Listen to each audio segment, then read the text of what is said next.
enough. As good enough. Welcome to our weekly podcast, Good Enough, with your co-hosts, Sam Lewis and Mark Lips. Our goal on Good Enough is to interview guests who do not let being perfect keep them from achieving their dreams. Whether it be writing a book, growing a business, achieving some other success, all of these people are heartfelt, passionate, and good enough to be noticed and guests on our podcast. We welcome them, and we also thank you for joining us today. What's going on, Mark? Out in, I'm just gonna get this off my chest. Okay. All right. I was in Anaheim, California on Saturday. Really? Racetrack? No, our Pride staff convention was there, and Okay. I really didn't want to go. I shouldn't put that on here, but I finally at the last minute decided, yeah, I better go. It's part of my contract. So we made but I'd never been to Disneyland. We didn't really go to Disneyland, but we just walked. It was across the street, so we walked around it and walked back. But Right. Didn't go inside. Didn't know if you wanted to take out a loan. there was $300 for Terry and I to go. Like I've been to Disney World. I kind of get this zeitgeist. Yeah, no, I've been to Disney World. You've pretty much been to Disneyland. So, and your beard is long as my goatee. Yeah. Well, that's, just tells you who's a little more macho. Does it really? Okay. Yeah. So our guest today, I'm at a real disadvantage because normally I do my homework. I got to confess, I did not catch up with Chris Lawler.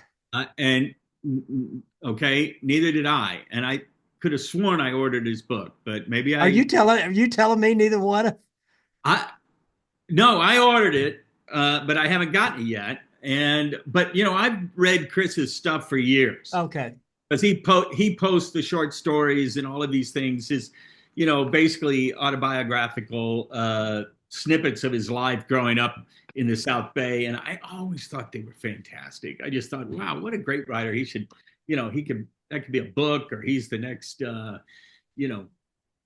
be in the LA Times, or, a regular column in Beach Reporter or something. Anyway, first of all, I guess we've got to make some money.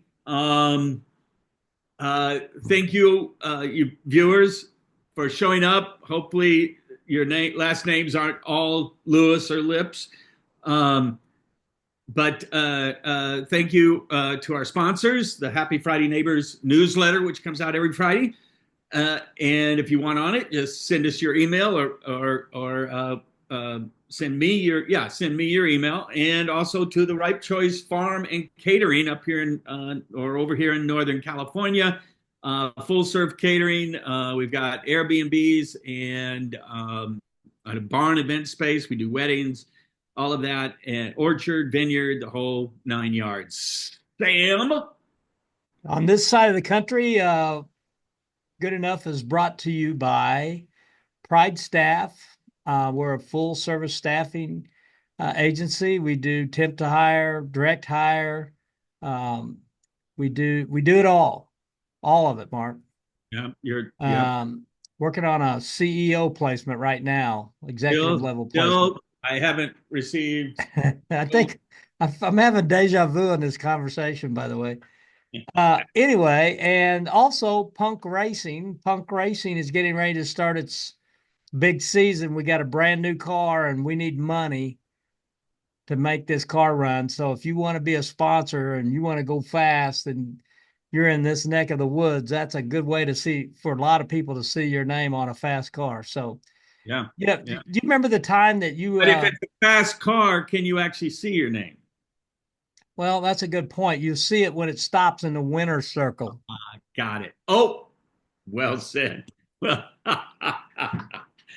yeah, you realize if Augustine would start a band, it would be a punk band. I'll have to share that with him. Yeah. To punk music.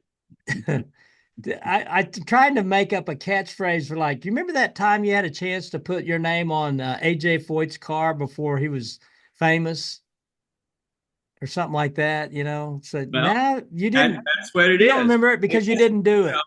So Remember, now's you your chance guys, to you do could it. have bought Xerox before it became a household name. When you could have bought maybe even Facebook, you could have bought AJ Foyt's car before he became a big name.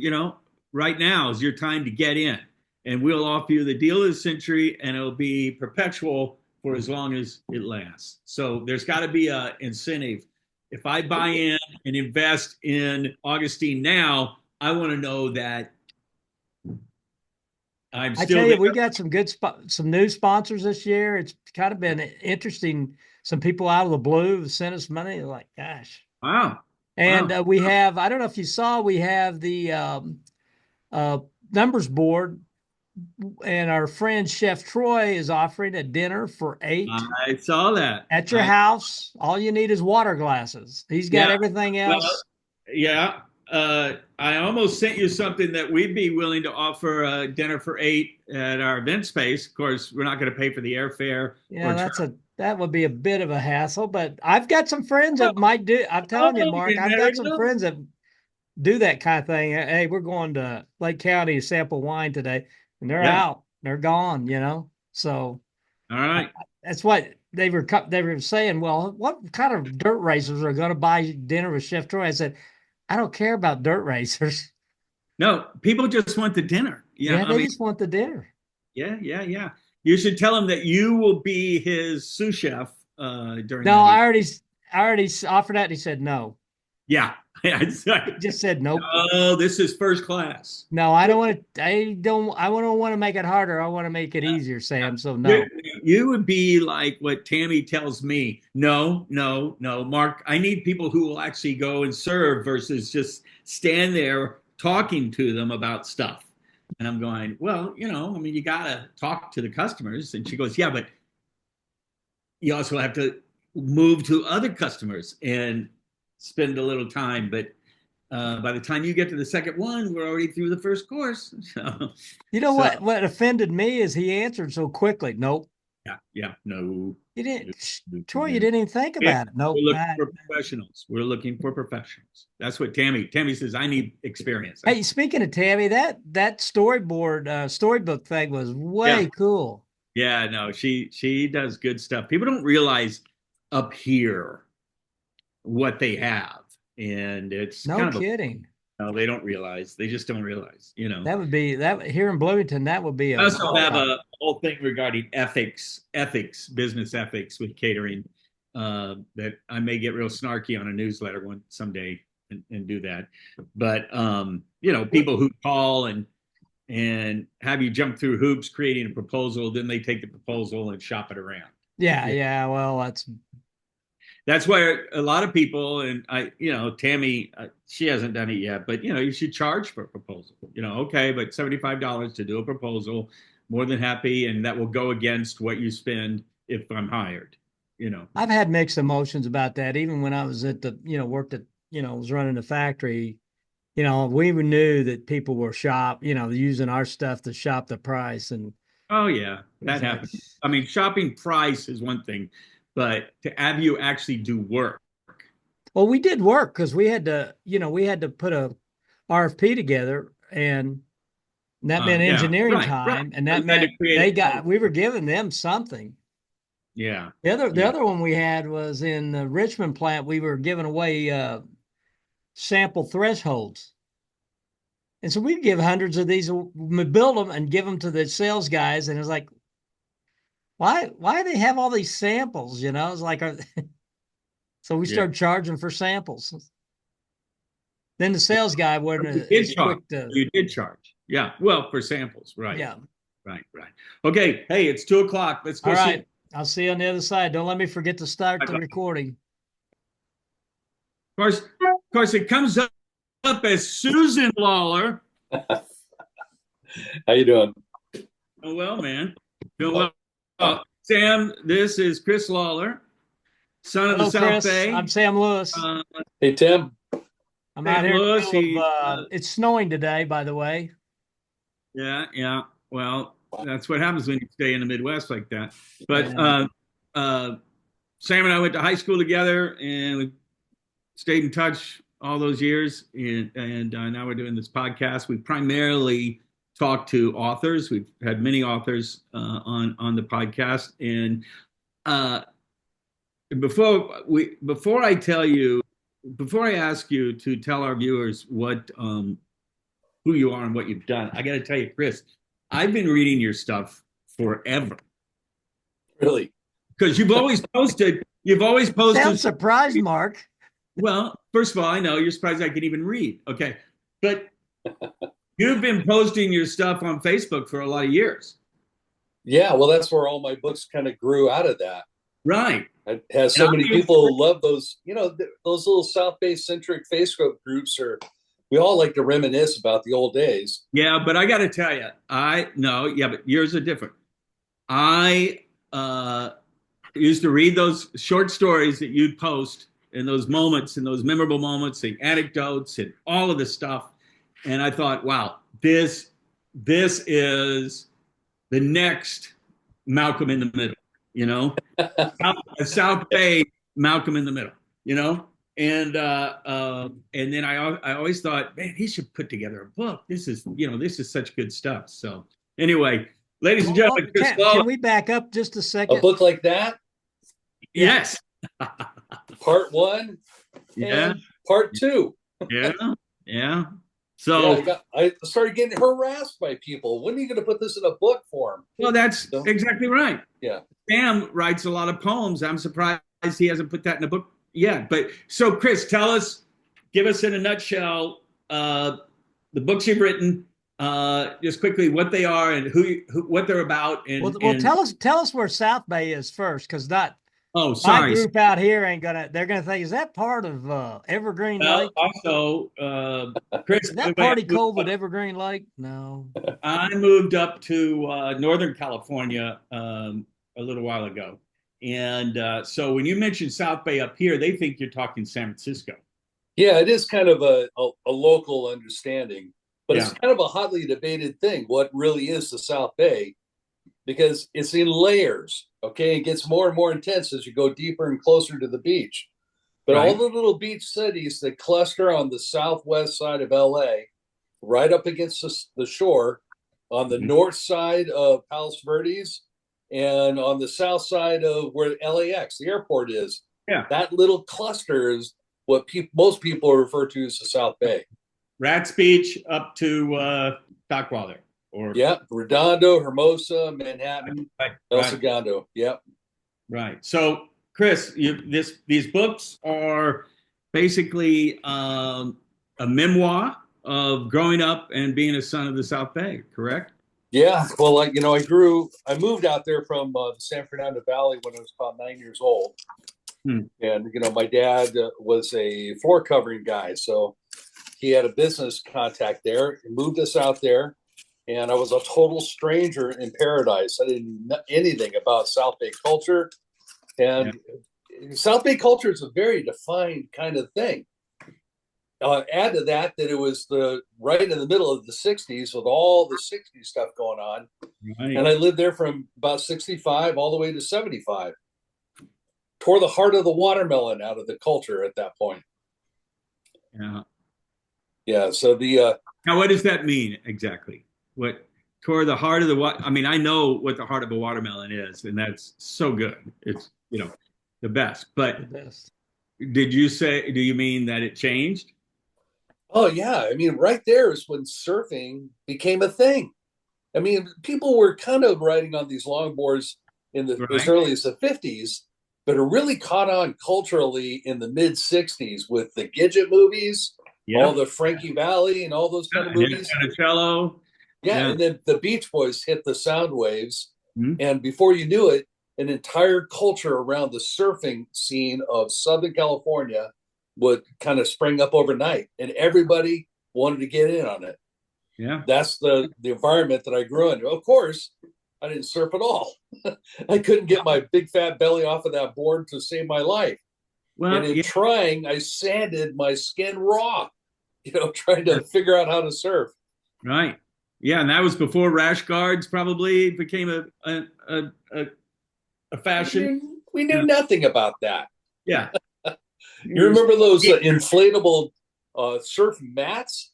Yeah. Those things were brutal, and that was the precursor to surfing. Right.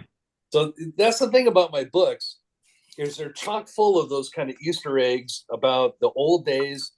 And the biggest reaction I get from people when they read that is they like the story, but it reminds them of their story. Yep. So kicks the beehive of all the memories. They all come buzzing back. Yeah. Well, also it's the legend. I mean, even if you live in Illinois, with Sam, I mean, who doesn't want to read about these environments, because you've seen them in the Gidget movies, you've seen them in Beach Blanket Bingo and all those stuff. You've seen them in what was the one with Keanu Reeves and Jim Lindbergh. Actually, wasn't he was a coach in that movie on the surfing, because that was back when he was a professional surfer. Right. One with Sam Elliott and all of that. What did they call that? Anyway, but everybody just where you were, it was fascinating. What a culture, what a great, because it was a bohemian lifestyle that no matter who you are, you want to live. Yeah, the weather. You guys from the Midwest, or they live in the Midwest and have moved away, and all the rest of the people in the country that might be watching this podcast at this moment, there's nothing like the weather in Southern California. You're tortured every night in the 5 o'clock news when the weatherman comes out and describes all the tornadoes and the rainstorms and the snow. And then there's this little annoying corner on the bottom right side of the map that's Southern California, where the weather's always 75. Well, I just revealed to Mark that I was in Anaheim last week. Nice. It was, although the second day we were there, Friday was chilly and a little like here actually, but the other days were very, very nice. And at least the sun. Yeah, people say we don't get seasons here, but I argue we have earthquake season, we have raging fire season, we have urban riot season. Those are our seasons. Yeah. And then all the women. Oh, and you got Oscar season. That's right. So we have summer, of course, and then we got slightly wet summer, and then we get slightly cold summer, and then we get even hotter summer, and then we get summer again. Well, I don't know. So I lived for 100 years in Manhattan Beach, and that's where I raised my kid. We raised our kids and all that, and they're all surfers. But one, especially my oldest, Gabe, he goes up and down the coast, does all that stuff. But I always liked living at the beach, because you did get to put on a jacket every now and then, or you did. It may not seem to somebody from Illinois, but we did have seasons. Oh, I got to put a jacket on. Still have shorts on. I'm going to wear a jacket. So I miss that element of the South Bay. But you're right. A lot of people will tell you it's changed, especially now. If you go to Manhattan Beach, it's crowded. It's being developed. Absolutely. Did you see where they're putting in that 7-story? And I guess it's been permitted, I think, but it's a 7-story apartment building at the corner of PCH and Rosecrans. Yeah, right? it's sad, but it's inevitable. Fries, that's congestion city, man. Wow. But they're they should move it further east on Rosecrans, over there where those other big buildings are. Not there. That's not a great entry into our beach community. Somebody figured out that they're not making any more coastline. And so wanted to be near that water. But in that period of time, when you were probably there and when I was a kid, they hadn't quite figured that out. Yeah. I mean, it used to be that the beach was a place that nobody wanted to live. Sand got in everything. It was wet.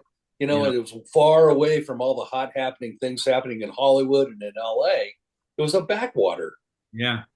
Just like I talked to a guy one time. I was over playing hockey at Health South or whatever it's called now, Toyota Training Center, and my kids.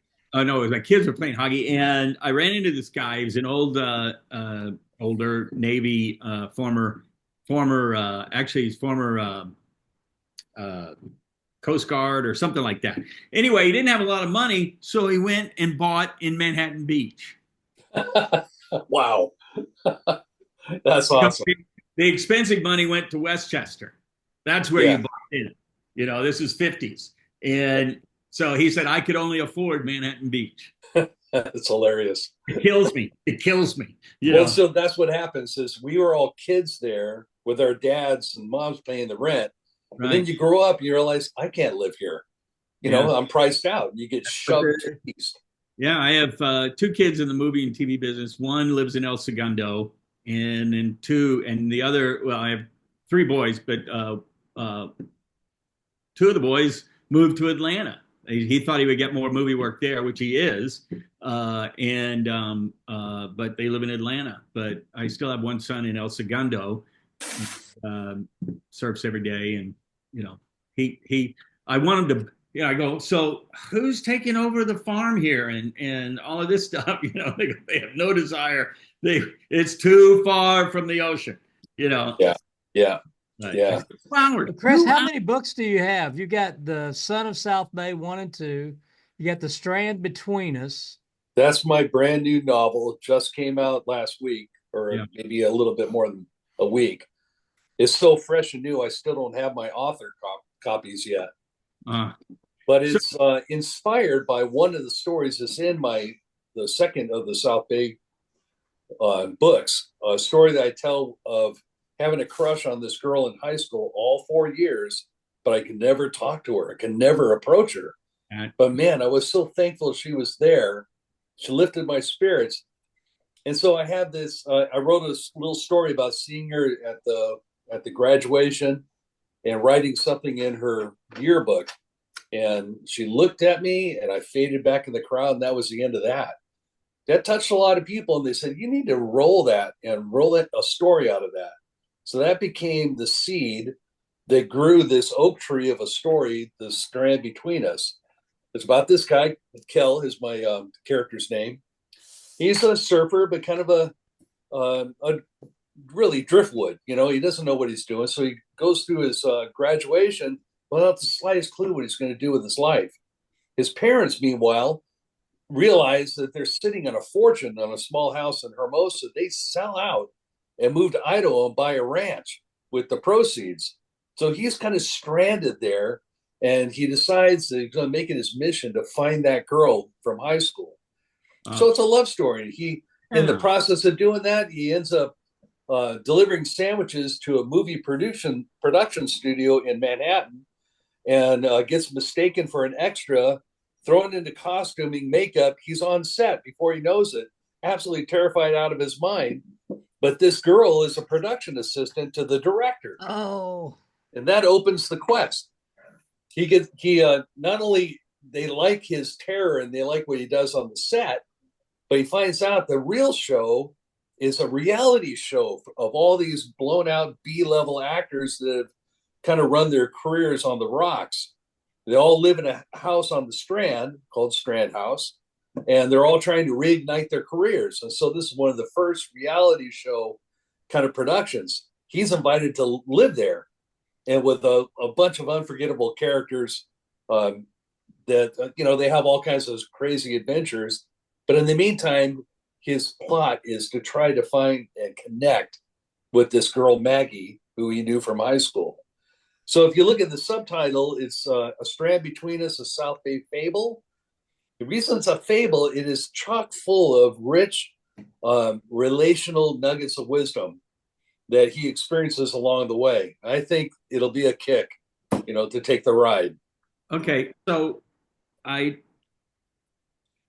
was that the book did I try to order that? I thought I went online. That's the book you sent me. I haven't gotten anything. The link you sent me was that book, The Strand Between Us. And I thought I tried to order it, but I haven't gotten anything yet. And so is it not being delivered yet, or? Well, a lot of people say they're getting it, but I think it's that when it lands, so many people, gave me such love for the other South Bay books. They're all waiting for it, and I think they just kind of blew the circuits. Oh, wow. They're all buying it as fast as they can. Well, damn the luck. Yeah. Well, I can't get my author copies out of the production line. So is this a self-published book, or how do you do, I like Mark this wears Mark out a little bit, but I like the technical side of writing and talking about that a little bit. So speak to that a little bit, Chris. Yeah, well, writing came to me very late in life. I didn't start writing until I was nearly 64 years old. Oh, really? Yeah, and it started with all those Facebook posts, and people just fed back. It's like, man, we love the way you write, and I'm thinking, who are you talking about? What are you reading? And it was just kind of shocking. You sure you're reading the right thing?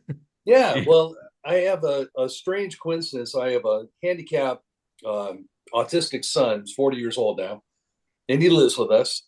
And his habit is to wake up at 3 in the morning or 4 in the morning, and he's up. So I have to get up with him. And I started writing while he's over on the chair next to me, listening to Louis L'Amour books on audio. Love Louis L'Amour. Yeah, listening to music and stuff. And I have a couple of hours of dead quiet, and I get my iPad out and I just start writing. And man, it was so therapeutic for me. So you write you write on the iPad. You're not longhand guy, or? Yeah, I'm just a regular iPad guy. And then you got to translate that. So my publishing arm is actually the Amazon's publishing facility, which is KDP. Yeah, Kindle Direct Publishing. So that's self-publishing then? It is self-publishing. I think that's what our other friend Dave Morvac did, Mark. And he sent me a book called APE, APE. You familiar with that book? Self-publishing, how to do self-publishing. Yeah, it's pretty remarkable how easy it is. It's kind of turning the industry inside out. Well, is that AI? No, it's just a regular Amazon. Just a system that they developed. Appliance. So did you say your son was reading Louis L'Amour? Yeah, he loves Louis L'Amour. He doesn't really 40 read years it. old. How is he on to Louis L'Amour? 40 years old. And he was 40, but still 40 years old. I don't know any 40-year-old that knows who Louis L'Amour is. Yeah. He got addicted to Louis L'Amour, and every time we go camping up in Northern California, we stop at that TA truck stop right out of at the end of the hills, and you go in there and look for a book on tape to listen to while we're traveling, and he just loves it. He loves all the characters, the sheriff. God, I can't think of the guy's name, but I haven't read Louis L'Amour in a long time, but I'm a big fan. But so who are your author heroes? Probably the most influential author I ever read happened in high school, and that was J.R. Tolkien, Lord of the Rings. Oh yeah. Man, that really saved me, because at that time I was that kid that was very distressed, wondering what life is all about and what I was going to do with life. And here it comes this story that was so totally immersive that showed all those characters were not about getting rich. They were all about a quest, a purpose for life. And of course, the language that Tolkien wrote in is incredible, and it breaks my heart because the movies were too good. Nobody's going to spend time reading the books anymore. The production quality of the movies, they think they got the story, got it. But you got to immerse yourself in the language that Tolkien used. He'll turn your insides out. Whole language, right? Yeah, it's beautiful. So he's probably my number one hero. After him, I did get in quite a bit into Stephen King. And then I read his books. He has a book called On Writing. Yeah, it's a great book. Yeah, very fascinating. And some of his advice, the thing you think you're not supposed to write about is probably exactly the thing you want to write about. Yeah, so I kind of picked up that cue, and it's been working for me. Yeah, I did. So did you take writing classes in high school or anything? No, I'm a uneducated animal from the jungle. I'm actually a professional leather restoration idiot. I've got a business that I works feel in like you should have Hollywood. led with that. Really? Yeah. I'm into I feel leather. like that should have I'm into been. leather. I'm into leather. I guarantee you're the first leather guy we've had on this podcast. I am the most connected man in Hollywood that's not actually in the entertainment business because I'm in everybody's living room dealing with their high-end leather furniture. Oh wow. yeah. Yeah, so That's Well, it. we may have you on again to tell us some of those stories. yeah, one of these days I'm going to get deep into it. I once had a conversation with Michael Richards, Kramer on Seinfeld. He was fascinated by watching all my tools when I'm fixing a little cut on his ottoman. And he told me some great stories about it when he was a supervisor's assistant in New York before he got his big break. Right. He loved taking pride in all the things he did with his hands. And so the day he got his big break, he said the supervisor broke down and cried, said, "Michael, there'll never be another one like you." And I love that, Wow. Well, who's the guy that was the announcer for the Oscars this year? Conan O'Brien. Yeah. I mean the announcer, not the host. Oh yeah, the voice guy. Yeah, we saw the guy from Parks and Rec. Oh, right. Opperman. Yeah. But he's like that. He's got all these high level interests and skills. I think he like refurbishes canoes or something. Well, he's got all this money. But I think there's a Zen thing to that. I really do. Well, it's really helped me because a lot of that shows up in this latest book, the novel I just put out, because I do get an inside pass into a lot of Hollywood. I find that if you have a clipboard in your hand, you can walk onto any lot and go anywhere, and nobody will challenge you. It's like a magical pass to all the secrets of Hollywood. Or just have a lanyard swinging back and forth on, I have to remember that next time I'm in LA. Get a clipboard. I did 20th lot, and you probably could have walked in on there. Go back to Tolkien. I've said this 100 times. Him and C.S. Lewis and there's another guy. They were like buddies, drinking. Yeah, buddies. they're all tight. Yeah, you'd see them walking down the street. Like, gosh, I don't. Maybe that occurs here in Bloomington, but I've not run into it yet. Well, yeah, and they were writers in a different era where writing was way more important. My daughter is a fine artist. She can paint like any of the masters. Wow. But she's born in the wrong century because at one time, to stand in front of a painting, that was TV. You stand in front of a painting in a museum and immerse yourself in it. There was nothing else to do. There was no television or movies to go to. And so the art form changes over time. And that's the same thing with writing. I often wonder who picks up a book anymore, Don't you think, just going back to the art form, so you evolve with the art form. Picasso evolved, look at Andy Warhol. The stuff he did, commercialize. He was basically satirizing commercialism. Yeah. So what does she like to paint? She's a fine portrait artist. Meaning that she does these landscapes and. What she's making a living right now is on people's dogs. Portrait.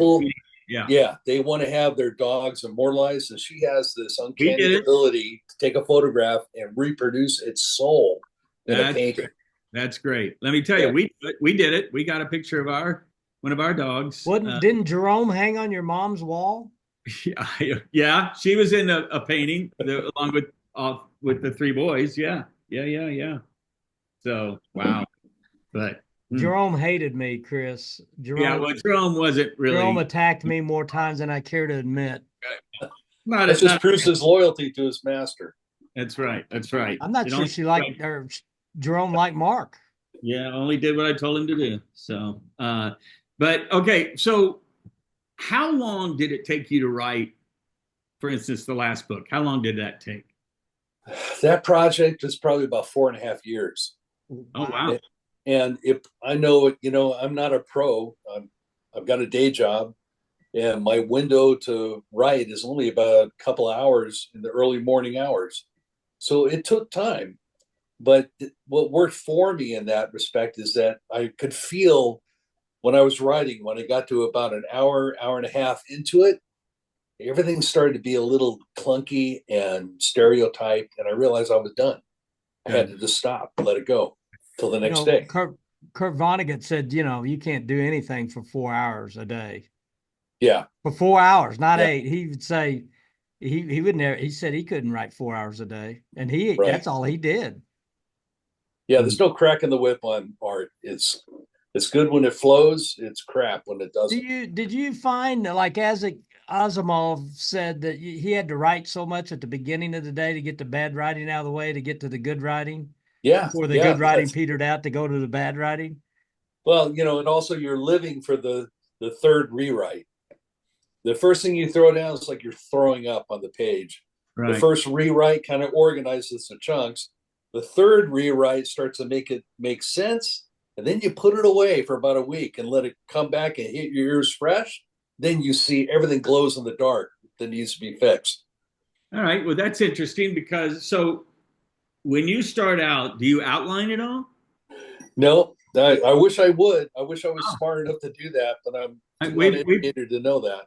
We've talked to a couple authors that don't do that. They just sit down and go through. I think Dave Morvac outlined his, but I don't think Julie said she just started tied into it. She has a frame, a big general framework, like beginning, middle, and end, but she said she just dove into it.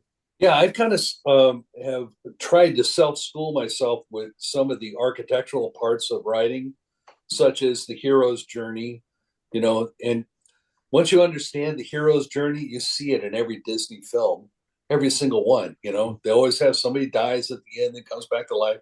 All those things are part of the formula, and they work. Yeah. That's why they're there. Yeah, that's like like you were talking, Sam. This lady we spoke to, she writes romance novels, and there are conceits with those romance novels that every publisher wants. First of all, no more than 4 acts. Second of all, has to have a happy ending. I thought that was new information for me. I don't read romance novels, so I never really noticed it. But they will not accept a romance novel if it does not have a happily ever after ending. Yeah, well, it's going to be a little complicated when you get to the end of mine.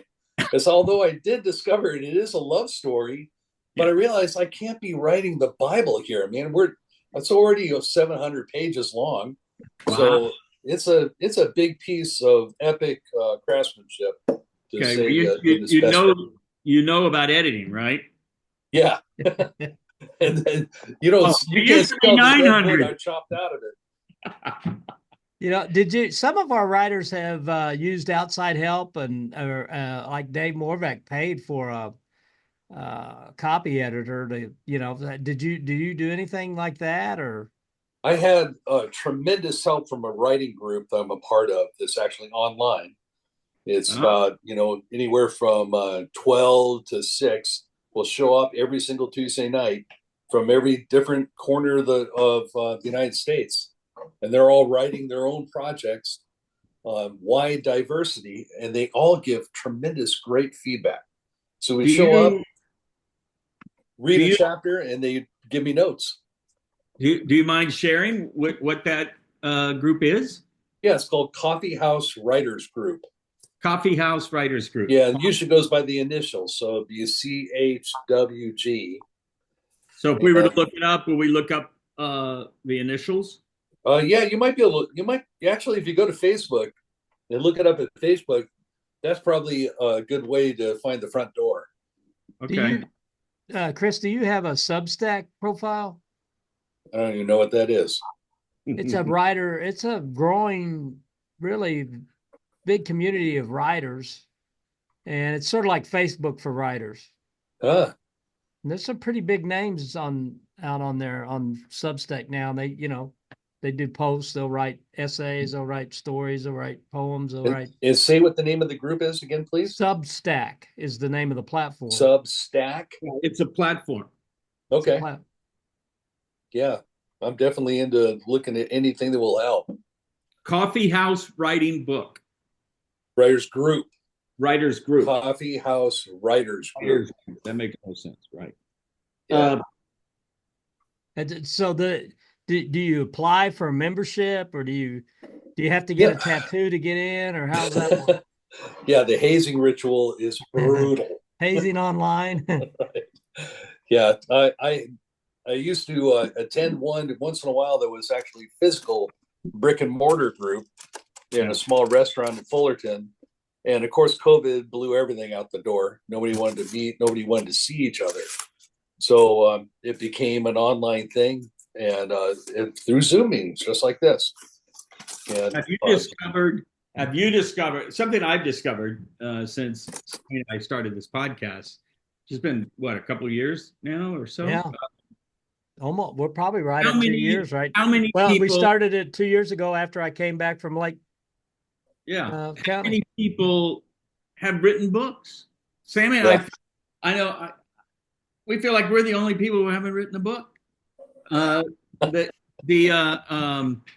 I have my newsletter that comes out every week. I probably could lift something from there every week and create something. But I just found out, Sam, there's a guy here up here in Northern California who's written like 80 historic fiction books. Wow. I That's mean, impressive. living right here nearby. So, and I'm going, holy cow, and other people who've written books. When you start putting the word out, all of a sudden people come, oh yeah, here's my book. And what I found is the thing that allows somebody to become a writer and to write prolifically is not at all the same thing that allows somebody to publish and to go through the rigmarole of actually getting a book into a form that somebody can hold in their hands and read. It's antithetical almost. Yeah. So KDP has done a great job at making it so bone simple. If you've got a computer and you know how to upload a file, you work with it and bang it, there it is. Okay, listen to this, you guys. April 26th, I had a couple of ladies, writers, come to the farm, and we met in the barn. We have this event space barn, Chris, and they are going to have, beginning April 26th, in the barn once a week, an 8-week writing course where they're going to basically walk you through putting the head to the paper and creating your book, whether it be autobiographical or a cookbook or poems or whatever. But how to do that, they're going to talk about the differences between publishing and self-publishing. They're going to have guest speakers and all of that stuff. Hey, Chris, if you ever wanted to come up here, drive up here. You got plenty of place to stay here on the farm, and bring your son too, and maybe be a guest speaker and talk to these guys about how to get started. And which is a question I have too. What do you suggest to somebody out there who wants to write a book? I think you have to be in love with the actual physical art of sitting with the story and seeing how it goes. You have to have a little kernel of a storyteller. If you like to tell a joke, okay? Jokes have a beginning, they have a middle, and then they have a punchline, right? If you can do that and you enjoy doing that, you got a writer inside you. You just got to take the time. Analogy. That's a great analogy. Yeah, you just have to take the time to flesh things out. Right. I have a good friend of mine that is trying to be a screenwriter. He went to Loyola Marymount. He went through all the educational parts, and he writes these screenplays. And you ever looked at a screenplay? It looks like a script, like something that somebody would use to rehearse a play. And it's frustrating. It's a frustrating form, but he gave himself to writing screenplays, and he's frustrated he can't get any traction. So I got him aside and I said, look, you're writing in a form that only maybe 5 people in the world will ever want to see. Just shoot the movie in your head through your fingers. on the page. Describe everything that's going on, describe who said what and what happened next, and it'll flow. If you let it, it'll kind of start flowing out. If you write on a regular basis, which Sam does, I do, obviously you do, you're way ahead of us, but you get better because you learn, you begin to learn.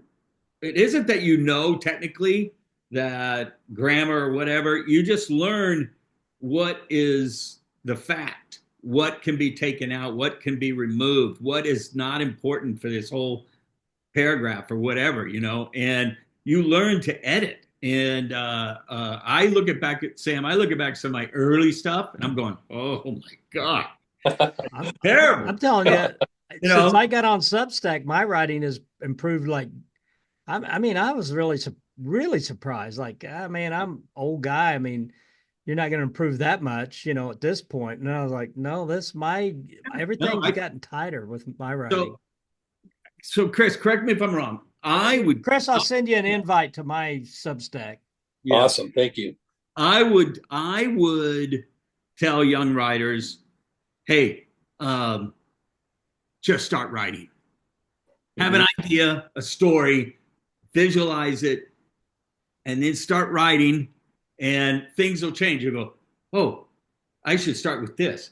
I mean, one of the first things you can do is, and I've talked the few writers I've talked to around here, one of the first things you come up with that opening sentence. That opening sentence kind of sets you on the path a little bit. Right. In my opinion, said start with one true sentence. Yeah. It gets your toe in the door. Right.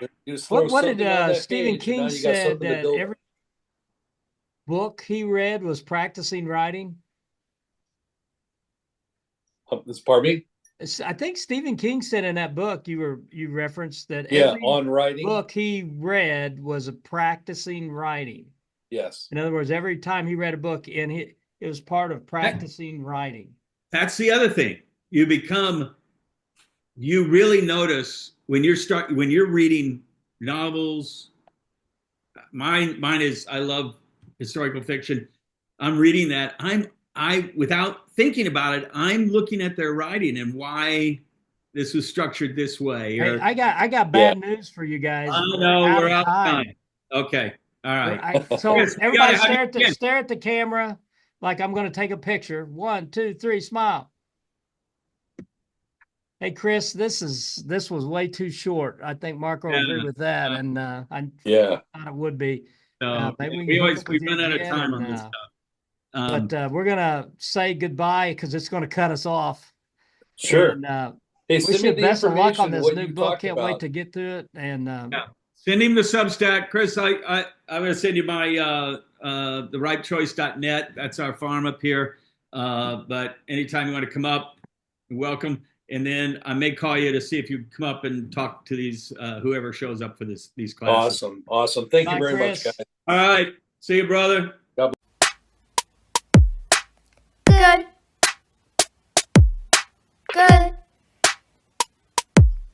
Good. Enough. As good enough.